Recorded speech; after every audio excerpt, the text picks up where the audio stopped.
திருப்பி திருப்பி அவரை பேசுங்க பேசுங்கன்னு கேட்டுக்கிட்டு இருக்கீங்க. நல்லது இல்லை இது. அவர் அமைதியாக இருக்கிற வரைக்கும் உங்களுக்கு நல்லது. பேச ஆரம்பித்தார்னா சிக்கல், மறுபடியும் பல நாள் தூக்கம் கெட்டு போவோன்னு நேற்று கூட விவாதத்தில் நான் பேசும்போது சொல்லியிருந்தேன். இன்றைக்கி எப்படி இருக்கும்னு கேட்கும்போது நான் சொல்லியிருந்தேன், ரொம்ப பவர்ஃபுல்லாக இருக்கும் அவருடைய ஸ்பீச், ரொம்ப இம்பாக்ட்ஃபுல்லாக இருக்கும். அப்படி தான் நான் எதிர்பார்த்துக்கிட்டு இருக்கேன் இந்த ஸ்பீச். என்ன நம்ம எதிர்பார்த்ததை விடவே இந்த பாட்டு வரும் இல்லையா, பிளாஸ்ட்டுன்னு வர அந்த மாதிரி வந்து இது பிளாஸ்ட் ஸ்பீச் தான் இது. முதல்வர் விஜய் அவர்களுடைய ஐயோ படம் இனிமேல் பார்க்க முடியாதுங்கிறவங்களுக்கு இந்த பேச்சே இது வந்து ஒரு படமாக அவங்கள வந்து ஒரு திருப்திப்படுத்தும். இனிமேலும் இந்த மாதிரிலாம் நிறையா, அதாவது கடைசி ஒரு படம் பார்க்கும்போது அந்த கிளைமேக்ஸ்ன்னு சொல்லுவாங்க பாருங்கள், அந்த மாதிரி இன்றைக்கி அவர் பேசும்போது கூட கடைசி அந்த 10 நிமிஷம் வந்து அல்டிமேட் கிளைமேக்ஸ். லைவ் டெலிகாஸ்ட் பண்ணுறதுனால எவ்வளோ பொதுமக்களுக்கு எக்ஸ்போஸ் ஆகுறாங்க பார்த்தீங்களா? அப்போ இதை தான் இன்றைக்கி முதல்வர் விஜய் அவர்களும் சொல்கிறாரு. நீங்கள் எங்களையே விமர்சனக்கு பண்ணுறதா சொல்லிட்டு எங்களுக்கு பாடம் எடுக்கிறதா நினச்சிக்கிட்டு நீங்கள் உங்களுடைய வேஷத்தை கலைச்சிக்கிட்டு இருக்கீங்க, நீங்கள் அம்மலப்பட்டு போய்கிட்டு இருக்கீங்கிறத காட்டமாக சொல்கிறாரு. இறையாண்மைங்கிறத இன்னைக்கு பேசுகிறீங்க. இந்த அவையினுடைய இறையாண்மைனா என்னன்னு தெரியுமா உங்களுக்கு? அசம்பிளிக்கும் சோவரனிட்டி கிடையாது, பார்லிமெண்ட்டுக்கும் சோவரனிட்டி கிடையாது. It is run by constitutional supremacy. தமிழுக்காகவும், தமிழ் தாய் வாழ்த்துக்காகவும், மாநில உரிமைக்காகவும், மக்களுடைய நலனுக்காகவும் நாங்கள் வந்து உரிமைக்காக போராடுவோம். உங்களை மாதிரி டபுள் ஸ்டாண்டர்டில் நாங்கள் இருக்க மாட்டோம்னு அப்பட்டமாக போட்டு உடைக்கிறார். டிஎம்கேனா திராவிட முன்னேற்ற கழகம் தானே, டபுள் ஸ்டாண்டர்ட் முன்னேற்ற கழகம் இல்லைல்ல. அப்போ எல்லாத்துக்குமே உங்களுக்கு இரட்டை நிலைப்பாடுனா எப்படி சார்? இவர் ஒரு குட்டி ஸ்டோரி சொன்னார் பார்த்தீங்களா, கையை வச்சு தேடிட்டு உங்கள் அப்பா இருந்தார், ஒரு கூட வந்து ஒரு பையன் இருந்தா, அப்படி சின்ன பையன். என்ன சார் என்னங்க ஐயா தேடிட்டு இருக்கீங்கன்னாரு. இல்லை உங்கள் அப்பாவை தான் தேடிட்டு இருக்கேன், உங்கள் அப்பாவே காணமே அப்படிங்கிறாரு.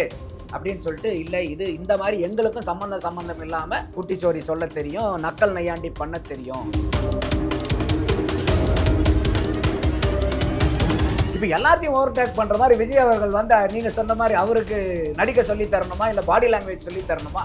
ஒன்றுமில்லாதவங்களாம் எப்படிங்கும்போது ஒரு நடிகராக இருக்கிறவர் எவ்வளோ தூரம் பண்ணுவார், அதை வந்து பயங்கரமாக செஞ்சு, அதாவது அதான் சொன்னேன், அந்த கடைசி 10 நிமிஷம் வந்து ஒரு படத்தில் வந்து எப்படி கிளைமேக்ஸ் இருக்குமோ, ஒரு பீக்கில் கொண்டு போய் ஆடியன்ஸை உட்கார வைக்குமோ, அந்த மாதிரி வந்து ஐயா விஜய் அவர்களுடைய பேச்சு வந்து அந்த கடைசி 10 நிமிஷம் எக்ஸ்ட்ராடினரியான ஸ்பீச். அது அந்த ஆக்ஷன்ஸும் சரி.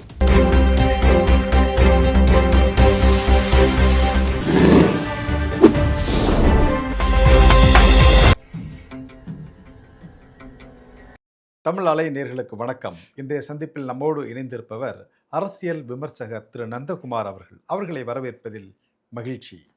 வணக்கம் சார். வணக்கம் ரமணி. வணக்கம் சார். இன்னைக்கு சட்டசபையில் முதலமைச்சர் பேசினது ஒரு அல்டிமேட் ஒரு ஸ்பீச்சாக பார்க்கப்பட்டுச்சு. வாயத்திறந்து பேசுங்க சிஎம் சார், வாயத்திறந்து பேசுங்கன்னு சொல்லவங்களுக்கு மத்தியில் இன்றைக்கி அவர் வாயத்திறந்து பேசினது வந்தார், வென்றார், சென்றார் அப்படிங்கிற மாதிரி ஒரு பேச்சாக பார்க்கப்படுது. நீங்கள் எப்படி பார்க்குறீங்க சார் அந்த அவருடைய ஸ்பீச்சை? இல்லை, நான் பல தடவை பல இடத்துல நான் சொல்லியிருக்கேன், இல்லைங்க அவர் பேசாமல் இருக்கிற வரைக்கும் உங்களுக்கு நல்லது. நீங்கள் பேசுங்கன்னு கேட்டால், ஏற்கனவே போய் திருச்சியில் போய் பேசிட்டு வந்தது, அந்த ராஜினாமா பண்ணிட்டு போய் நன்றி தெரிவிச்சுட்டு வந்து பேசும்போதே உங்களுக்கு மாதக்கணக்கில் தூக்கம் இல்லை. திருப்பி திருப்பி அவரை பேசுங்கன்னு கேட்டுக்கிட்டு இருக்கீங்க. நல்லது இல்லை இது.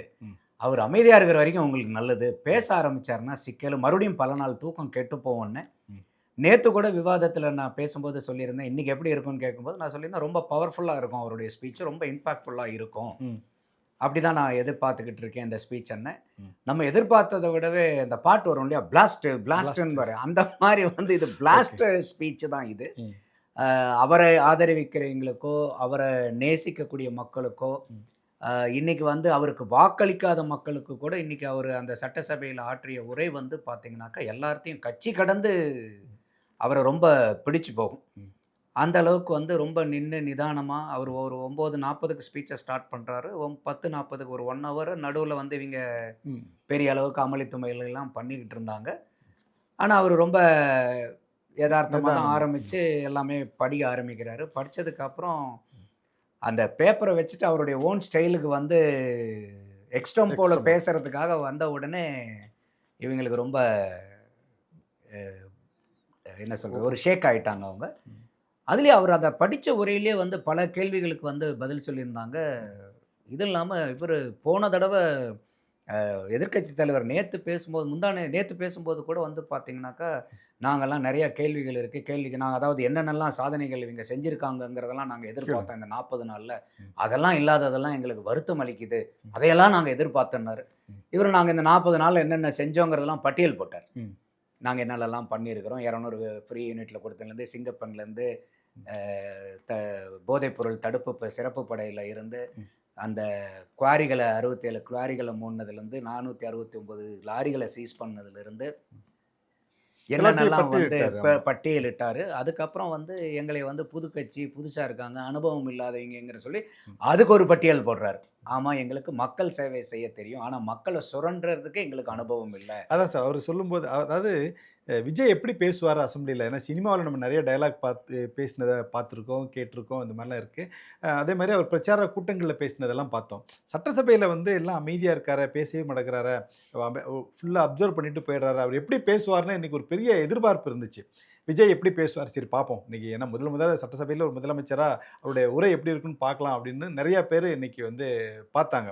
ஆனா பார்த்தவங்களுக்கெல்லாம் பயங்கர அல்டிமேட்டா அவர் வந்து அவர் செஞ்ச செயலும், அவர் சொன்ன கதைகளும் கேட்டு இன்னைக்கு ஒரு எப்படி சொல்ல இன்னும் ஒரு வாரம் அத பத்தி தான் பேச்சா இருக்கும் போல அப்படி இருக்கு. அதாவது முதல்வர் விஜய் அவர்களுடைய ஐயோ! படம் இனிமேல் பார்க்க முடியாதுங்கிறவங்களுக்கு, இந்த பேச்சே இது வந்து ஒரு படமா அவங்கள வந்து ஒரு திருப்திப்படுத்தும். இனிமேலும் இந்த மாரிலாம் நெறையா அதாவது கடைசி ஒரு படம் பார்க்கும்போது அந்த கிளைமாக்ஸ்ன்னு சொல்லுவாங்க பாருங்க. ஆமா, அந்த மாரி இன்னைக்கு அவர் பேசும்போது கூட கடைசி அந்த 10 நிமிஷம் வந்து அல்டிமேட் கிளைமாக்ஸ். ஆமா. ஒரு எக்ஸ்ட்ரம்போல பேசினது பயங்கரமா இது பண்ணிட்டாரு. அவரு அதில இன்னொன்னு வந்து அவருடைய குறிப்பா நான் கவனிச்சது வந்து பார்த்தீங்கன்னா, அவருடைய மாண்ப வந்து நான் பார்த்தேன் இந்த இடத்துல. இவர் சொல்றதையெல்லாம் கேட்கறதுக்கு எ முடியாம எதிர்க்கட்சிக்காரங்க நடைகட்டி வெளிநடப்பு செஞ்சுட்டு போயிட்டாங்க.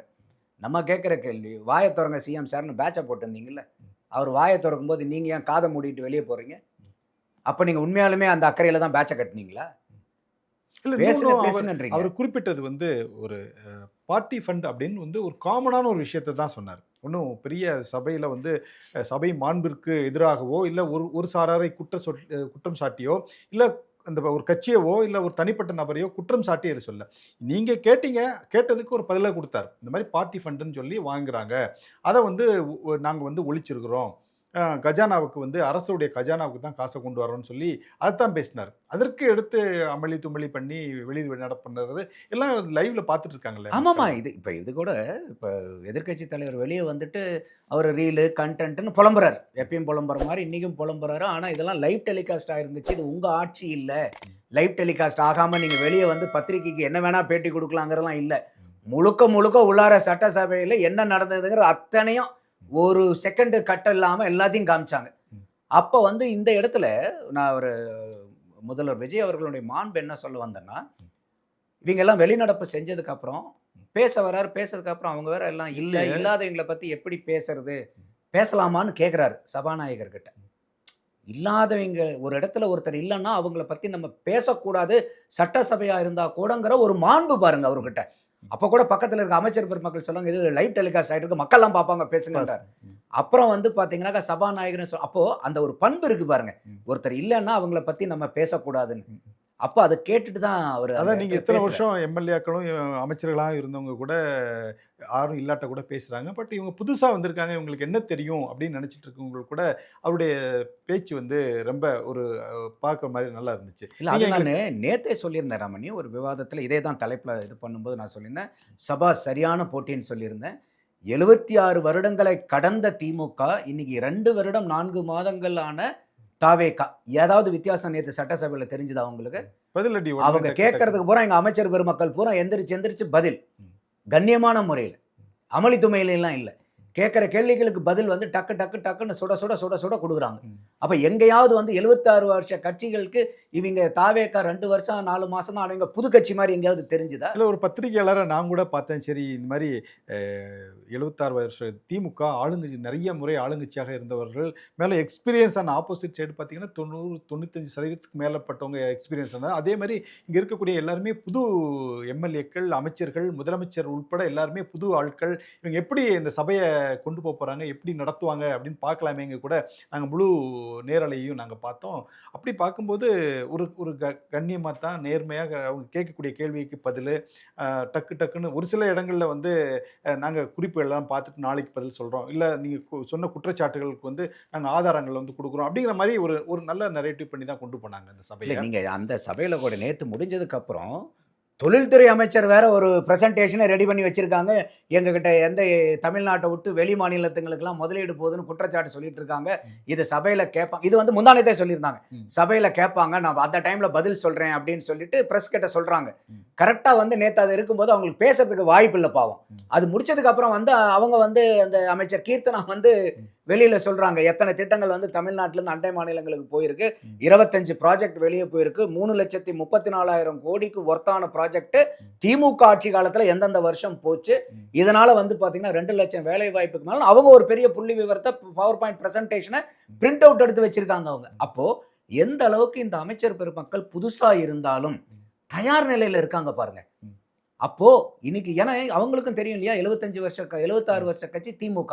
அப்போ நீங்க வந்து 76 வருஷ கட்சி நமக்கு தெரியாததான்னு நீங்க ஒரு காம்ப்ளெக்சிட்டியில வரீங்க. ஆனா இங்க நம்ம புதுசா இருக்கிறனால நம்ம ப்ரிப்பேர்டா வரங்கும் போது அதனாலதான் இன்னைக்கு அவங்க பேசுறத கூட காது கொடுத்து கேட்க முடியாத அளவுக்கு 76 வருஷ கட்சி நீங்க.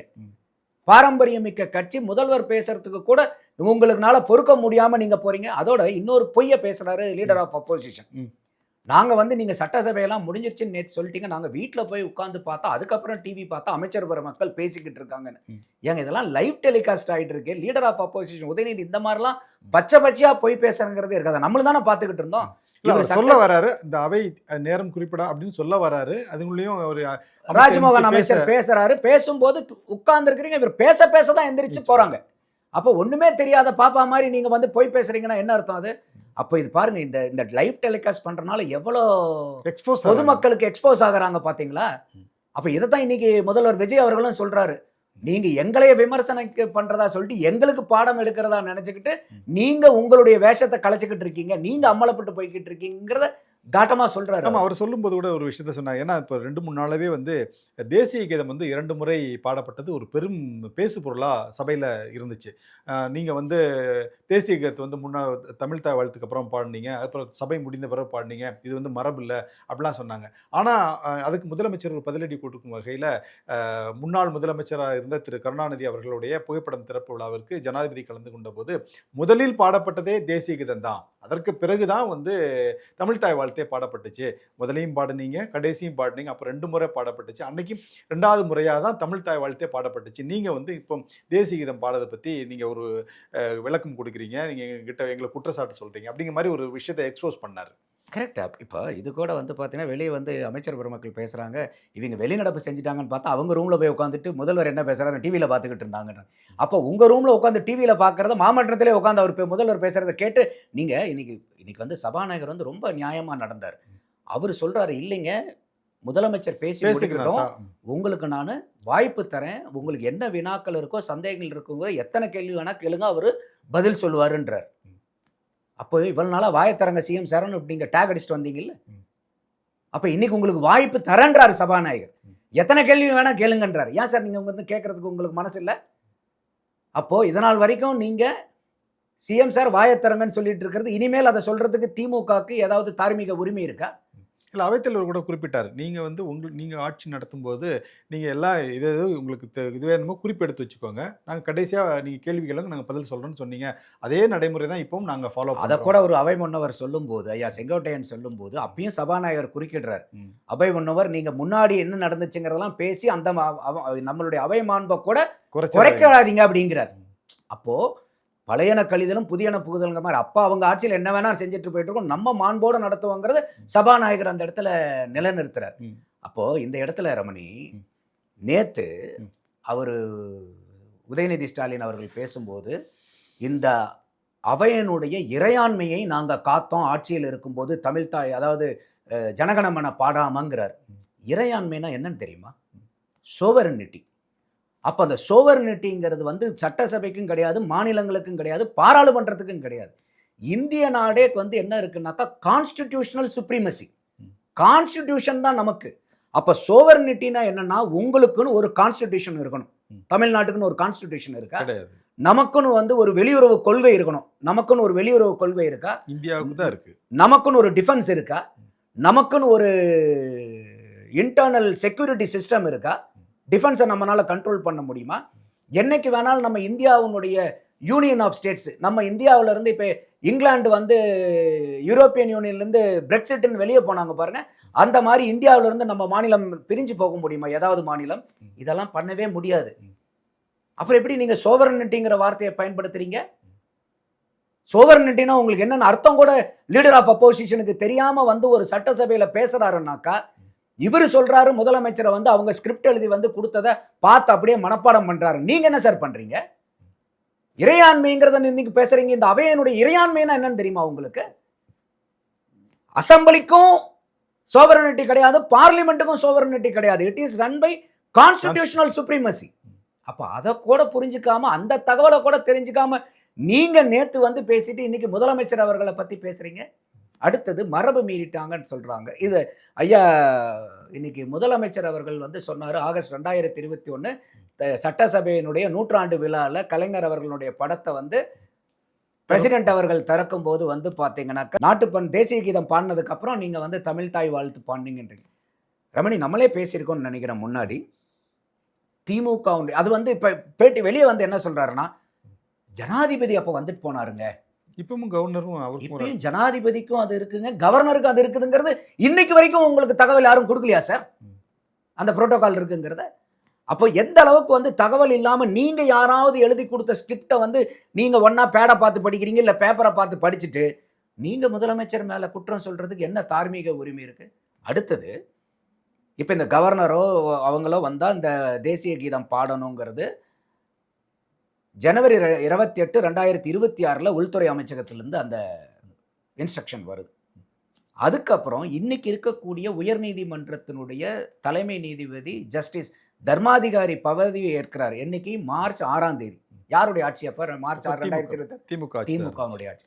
அவர் பதவி ஏற்கும் போது முதல்ல வந்தே மாதரம் பாடப்படுது, 2வது வந்து ஜனகணமன பாடப்படுது, 3வது தான் தமிழ் தாய் வாழ்த்து பாடப்படுது. அவங்களோட பீரியட்ல நீங்க இந்த மாதிரி நடந்திருக்கு. அப்ப தமிழ் தாய் வாழ்த்து 3வதா பாடப்பட்டது. அப்ப தலைமைச் செயலாளரும் ஸ்டேஜில் உட்கார்ந்துருக்காரு, சட்டத்துறை அமைச்சர் ஃப்ரண்ட் ரோல உட்கார்ந்துருக்காரு, மற்ற சில அமைச்சர்களும் திமுகவுடைய அமைச்சர்கள், அன்றைய அமைச்சர்கள் உட்கார்ந்துருக்காங்க. இது அடுத்தது. அதுக்கு அடுத்த 6வது நாள் மார்ச் 12ஆம் தேதி இன்னைக்கு இருக்கக்கூடிய கவர்னர் ஐயா அர்லேக்கர் அவர்கள் பதவி ஏற்கிறார். அப்ப அந்த மேடையில ஜனகணமன பாடப்பட்டு அதுக்கப்புறம் தான் தமிழ் தாய் வாழ்த்து பாடப்படுது. அன்னைக்கு ஸ்டேஜில் ஐயா முதலமைச்சரா அன்னைக்கு இருந்த ஐயா ஸ்டாலின் அவர்கள் அன்னைக்கு ஸ்டேஜிலே உட்கார்ந்துருக்கார். அப்ப இதெல்லாம் உங்க ஆட்சியில் நடக்கலையா?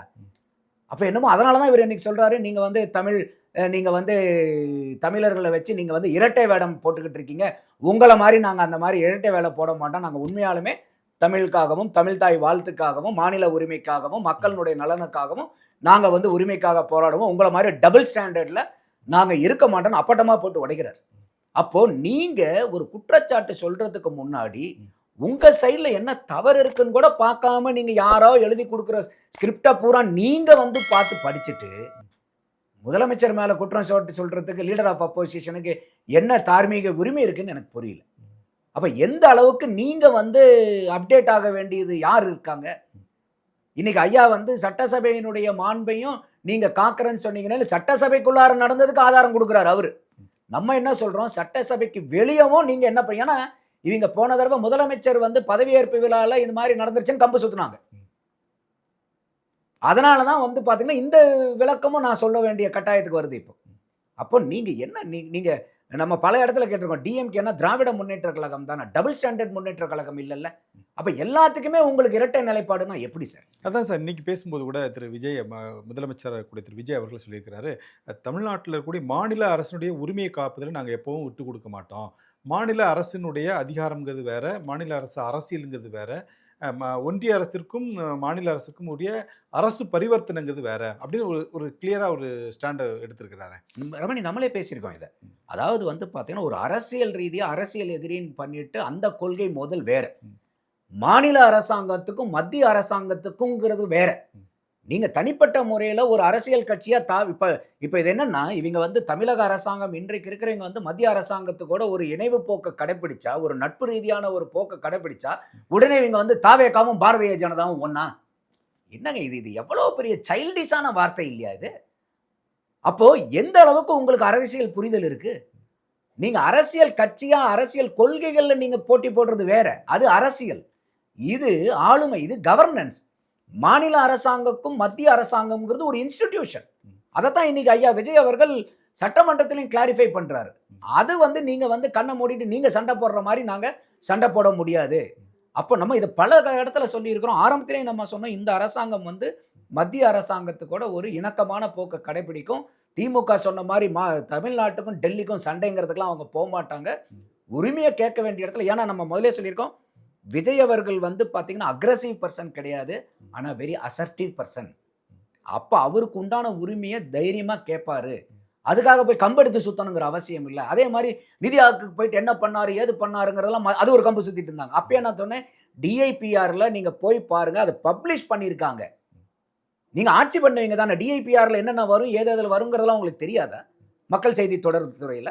அது அன்னைக்கு நிதி ஆயோக்குக்கே வந்து பார்த்தீங்கன்னாக்கா, என்னென்னலாம் குடுத்தாங்க, போனாங்க, பண்ணாங்கன்னு இந்த தமிழ் தாய் வாழ்த்து குடுத்ததுக்கு கூட அதுக்குன்னு தனியாவே ஒரு செய்திக்குறிப்பு. பிரஸ் ரிலீஸ் குடுத்திருந்தாங்க. இப்ப பிரதம மந்திரி கிட்ட குடுத்ததுக்கும் என்னென்னலாம் குடுத்ததுங்கிற தெளிவான பிரஸ் ரிலீஸ் வந்திருந்துச்சு. அதையெல்லாம் பார்க்காம வந்து நீங்க அங்க என்ன போய் பண்ணுனீங்க, என்ன பேசுனீங்கங்கிறதுக்கு அதுக்கும் இன்னைக்கு வந்து பட்டியல் போட்டாரு. நாங்க என்னென்னலாம் போட்டோம்னு. அப்போ நீங்க ஒண்ணுமே பார்க்க மாட்டீங்க.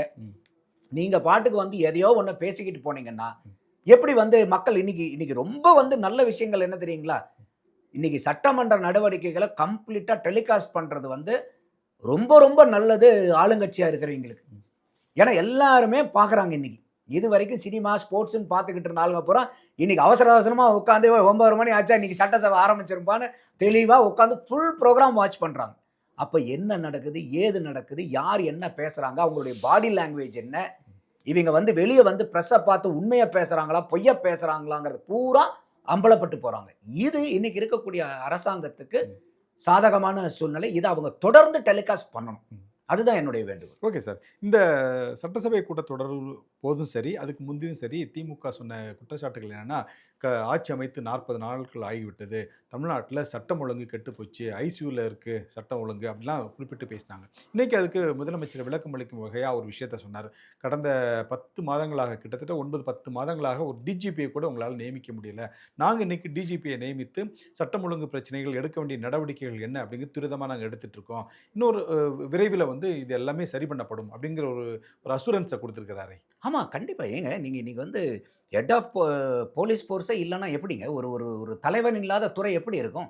அப்ப அந்த மாரி இருக்கும்போது, நீங்க எந்த அளவுக்கு அன்னைக்கு இந்த விஷயத்துக்கு நீங்க மத்திய அரசாங்கம் யுபிஎஸ்சி கூட எவ்வளவு சண்டை போட்டுக்கிட்டு இருந்தீங்க? டிஜிபிய போட மாட்டேன்ட்டு. அப்ப இன்னைக்கு இவர் வந்த உடனே டிஜிபிய போடுறாரு. டிஜிபின்னு போடும்போது அந்த துறைக்குன்னு ஒரு தலைவர் இருக்கும்போது, கீழ இருக்கக்கூடிய அதிகாரிகள் பூராமே, ஓ! இவர் தான் நம்மளுடைய டிஜிபி, இவர் தான் பெர்மனன்ட் டிஜிபி, இவர் உட்கார்ந்து நமக்கு ரெகுலர் டிஜிபியா இருக்கறனால இவர் சொல்றத பண்ணணும். நீங்க ஏற்கனவே பொறுப்பு டிஜிபிங்கும்போது, பொறுப்பு டிஜிபி எத்தன மாசம் இருப்பாருன்னு தெரியாது. பொறுப்பு டிஜிபிக்கு திருப்பி இன்னொரு பொறுப்பு டிஜிபி போட்டீங்க. அப்ப யாரு தான் அந்த துறைய கட்டுப்படுத்தக்கூடிய ஆட்கள் அங்க? அப்ப அதனால தான் அவரு இன்னைக்கு கூட விஜய் அவர்கள் என்ன கேட்கிறாரு? எங்களை இந்த கேள்வி கேட்கிறதெல்லாம் பரவாயில்லைங்க. நீங்க காவல்துறைய கையில வச்சிருந்தீங்க. இன்னைக்கு இந்த அளவுக்கு வந்து பெண்கள் பாதுகாப்புக்கும், சிறுமிகளுடைய பாதுகாப்புக்கும் அச்சுறுத்தலா இருக்கக்கூடிய போதைய கட்டுப்படுத்த வேண்டிய காவல்துறைய அன்னைக்கு கையில வச்சிருந்தது யாரு? அப்ப ஆரம்ப காலகட்டத்திலேயே இத வந்து நீங்க நுனியிலேயே கிள்ளி எறியாம, இன்னைக்கு தெருவுக்கு தெரு, வீதி வீதி நீங்க வந்து கஞ்சா, ட்ரக்ஸ் எல்லாம் புழக்க விட்டுட்டு, இப்ப திடீர்னு வந்து நீங்க வந்து நீங்க என்ன பண்ணீங்க? நீங்க என்ன பண்ணீங்கன்னு கேள்வி கேட்டீங்கன்னா, என்ன அர்த்தம் இது? அப்ப நம்மளே என்ன சொல்லியிருக்கோம்? நேத்து புயல் முடிஞ்சதுன்னா இன்னைக்கு ஊர் சுத்தமாயிருமா? போக்சோ வழக்குகள் சராசரியா பதிவாயிட்டு இருந்ததே உங்க கண்ணுக்கு தெரியலையா? அதத்தான் இன்னைக்கு மாமன்றத்துல விஜய் அவர்கள் முதல்வர் கேட்கிறாரு. என்ன தப்பு இதுல? எல்லாத்தையும் எங்க மேல தூக்கி தப்பெல்லாம் போறோம். எங்க மேல எது எடுத்தாலும் திமுக. வேற யார சொல்றது? காங்கிரஸ சொல்லலாமா? கூட்டணியில உங்களோட இருந்த விசிகாவ சொல்லலாமா? கம்யூனிஸ்டுகள சொல்லலாமா? யார சொல்றது? அவங்களெல்லாம் ஆட்சியில பங்கு கொடுத்திருந்தீங்கன்னா, அவங்களையும் சேர்த்து சொல்லலாம். அப்ப அதையும் சொல்றாரு இங்க. தப்பு செய்யாத ஆட்சி, ஊழல் செய்யாத ஆட்சி, நேர்மையான ஆட்சியா இருந்தா ஆட்சியிலும் பங்கு கொடுப்பாங்க, அதிகாரத்திலும் பங்கு கொடுப்பாங்க. நீங்க மைனாரிட்டியா இருக்கும்போதும் சரி, மெஜாரிட்டியா இருக்கும்போதும் நீங்க ஆட்சியில பங்கு கொடுக்கல. அப்ப என்ன அவர் இன்டைரக்டா சொல்றாருன்னா, நீங்க ஊழல் நிறைந்த ஆட்சி, தப்புகள் நிறைந்த ஆட்சி. அதனால உங்களுக்கு ஆட்சியில யாருக்காவது பகிர்வு கொடுத்தா மத்த கட்சிக்காரங்க உங்க மினிஸ்ட்ரியில இருந்துட்டு உங்களை கேள்வி கேட்பாங்கிற பயங்கரனால தான் நீங்க கொடுக்கல. ஆனா நீங்க சொல்றது என்ன? Social justice. ஆனா எங்க சோசியல் ஜஸ்டிஸ்னுடைய ரூல் எப்படி இருக்கு பாருங்க. கூட்டணியில இருக்கிற ஆட்சிகளுக்கெல்லாம் நாங்க மந்திரி சபையில குடுக்குறோம். எப்ப குடுக்க முடியும்? நாங்க நேர்மையா இருந்தா, ஊழல் செய்யாம இருந்தா, தப்பு செய்யக்கூடாதுங்கிற எண்ணம் இருந்தா தான் கூட்டணி ஆட்சிக்கு அதிகாரத்துல குடுக்க முடியுங்கிறதையும் அங்க நிலைநாட்டுறாங்க. இன்னொரு விஷயத்தையும் சொன்னார் சார். அதாவது நீங்க சிறுபான்மையினருக்கு ஆதரவா இருக்கிற மாரி சொல்றீங்க. பட்டியல் இனத்தினருக்கு ம். ஆதரவா இருக்கிற மாரி சொன்னீங்க. உங்க ஆட்சி காலத்துல எத்தன பேர் குடுத்தீங்க? இப்ப நாங்க எவ்வளோ பேர் குடுத்து வச்சிருக்கோம்னு ஒரு கம்பேரிசன் சொல்லி சொன்னாரு. ஆமா. நம்ம இது வந்து அந்த மினிஸ்ட்ரி வந்த அன்னைக்கே நம்ம இத பேசினோம் ரமணி. இன்னைக்கு இருக்கக்கூடிய 35 அமைச்சர்கள்ல 8 அமைச்சர்கள் வந்து பார்த்தீங்கன்னாக்கா, பட்டியலினத்தை பட்டியலினத்திலிருந்து வந்திருக்காங்க. ஸோ அப்போ இதுநாள் வரைக்கும் இந்த அளவுக்கு எண்ணிக்கைகள் இல்ல. அதனால தான் யாராவது ஒருத்தர் 2 பேர் இருப்பாங்க. 2 பேர் அதிகபட்சம். இருப்பாங்கன்னு வச்சுக்கங்க. அது ஒரு பேருக்காக நாம் கே வாஸ்க்கு குடுத்துருவாங்க. ஆனா இன்னைக்கு 8 அமைச்சர் பெருமக்கள். அது இல்லாம ஆதி திராவிட நலத்துறைய பேர சோசியல் ஜஸ்டிஸ் டிபார்ட்மெண்ட்னே மாத்திருக்காங்க. சமூக நீதித்துறையினே மாத்தி ஐயா வன்னியரச கொண்டு வந்து அங்க அமைச்சராக்கியிருக்காங்க. இதெல்லாம் எவ்வளவு பெரிய மாற்றம் இல்லையா? அப்ப இந்த அளவுக்கு அவங்க அதே நான் சொல்றேன். நீங்க வந்து பெண்களுக்கு பாதுகாவலர்ன்றீங்க. எத்தன பேர்த்துக்கு நீங்க பெண்களுக்கு அமைச்சரவைக்குள்ள குடுத்தீங்க? நாங்க 4 பேர்த்துக்கு குடுத்திருக்கிறோம். கூட்டணி கட்சிகளுக்கு இதுதானே சார் இன்க்ளூசிவ் கவர்னன்ஸ். இதுதானே இன்க்ளூசிவ் பாலிடிக்ஸ். அப்ப நீங்க எல்லா இடத்துலயும் வந்து பாத்தீங்கன்னாக்கா, நாங்க வந்து மத்தியில் கூட்டாட்சி, மாநிலத்தில சுயாட்சினாக்கா, இங்கேயும் சுயாட்சியா இருந்தாலும் கூட்டணி ஆட்சி குடுக்கறதுல என்ன இருக்கு? அப்போ இது எத்தன மாற்றங்கள வந்து நம்ம இந்த தாவேகா ஜெயிச்சதுக்கு அப்புறம் பாராட்டிட்டு இருக்கோம். விமர்சனம் பண்ண வேண்டியது இருந்தாலும் நம்ம அத விமர்சனம் பண்ணணும். அதுல எனக்கு மாற்று கருத்து இல்ல.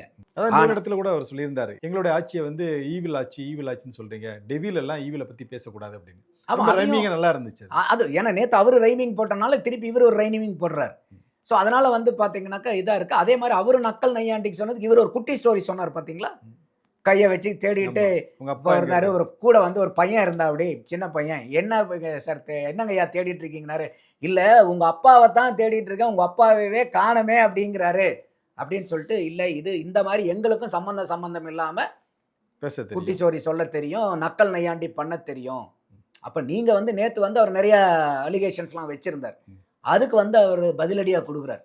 கடைசில முடிக்கும்போது தான் வந்து ஹைலைட்.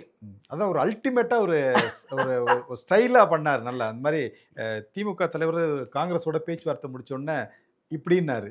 ஆனா இவர் அதெல்லாம் தாண்டி ஒரு சினிமா நடிகருங்கிறத நல்லா காட்டும் விதமா அப்படி கழுத்துல கத்தி இறக்குற மாரி இறக்குனாரே. அந்த ரொம்ப நல்லா அந்த இருந்தது பார்க்கறதுக்கு. ஏன்னா ஐயா ஸ்டாலின் அவர்கள் செஞ்ச ஸ்வாக் பயங்கர பாப்புலர் ஆச்சு. அவரு ஏன்னா எங்க போனாலும் அவரு அத முடிச்சதுக்கு அப்புறம் கூட ஊட்டி போகும்போதெல்லாம் கூட ஆமா. அந்த பொண்ணுங்கலாம் நெறைய பேர் போயிட்டு, ஐயா நீங்க இந்த மாரி செஞ்சீங்களே செய்யுங்கய்யா செய்யுங்கன்னு சொல்லிட்டு, அதே மாரி வந்து எங்கேயோ ஃபங்ஷனுக்கு போகும்போது கூட அங்க இருக்கக்கூடிய ஆங்கர்ஸ்லாம், சார் நீங்க இந்த ஸ்வாக் பண்ணீங்களே பண்ணுங்க பண்ணுங்கன்னு புலகாகிதம் அடைஞ்சாங்க.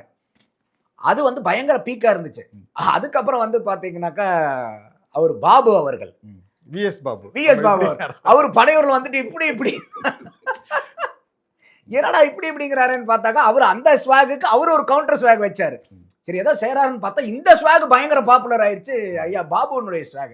இப்ப எல்லாத்தையும் ஓவர்டேக் பண்ற மாரி விஜய் அவர்கள் வந்து நீங்க சொன்ன மாரி அவருக்கு நடிக்க சொல்லி தரணுமா? இல்ல பாடி லாங்குவேஜ் சொல்லி தரணுமா? ஒண்ணுமில்லாதவங்கலாம் எப்படிங்கும்போது ஒரு நடிகரா இருக்கிறவர் எவ்வளவு தூரம் பண்ணுவாரு?